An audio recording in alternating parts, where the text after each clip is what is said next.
El teorema del valor medio de Lagrange, del valor medio, que también se llama de Lagrange,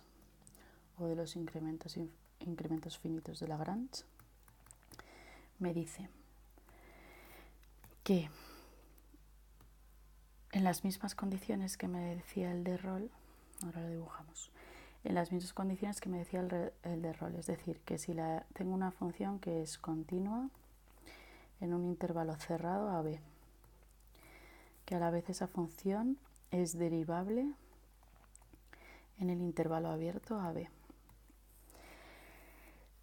El del valor medio de Lagrange no me exige que f de a sea igual a f de b, es decir, tenemos una función que, por ejemplo, pasa de aquí a aquí y entre medias hace así. Bueno, pues esta función, que es continua en AB y derivable en AB, cerrado para continuo, abierto para derivable, entonces el teorema del valor medio de Lagrange me dice que existe un C que pertenece al intervalo abierto a B, es decir, que está dentro de ese intervalo, en el que si yo uno estos dos puntos, que son A, f de A, y B, f de B, si yo calculara la tasa de variación media entre A y B, sería f de B menos f de A partido por B menos A. Pues el teorema del valor medio de Lagrange me dice que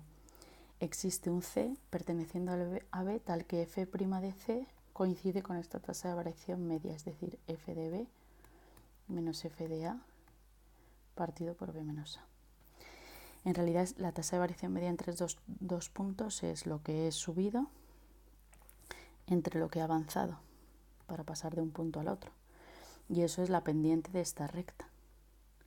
Entonces el teorema del valor medio o de Lagrange me dice que existe un C intermedio tal que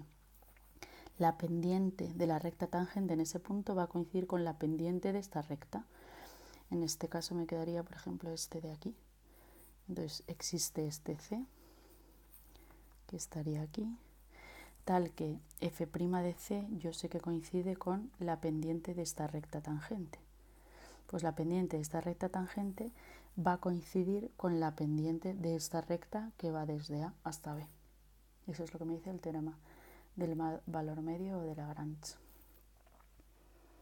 En realidad el teorema de Rolle sería una particularización de este, porque en el teorema de Rolle, como f de b y f de a son iguales, lo que me está diciendo el teorema de Rolle es que si f de a y f de b son iguales y se cumple eso, pues además esto me queda 0 partido por b menos a, que es 0. Entonces el teorema de Rolle es una particularización de este teorema.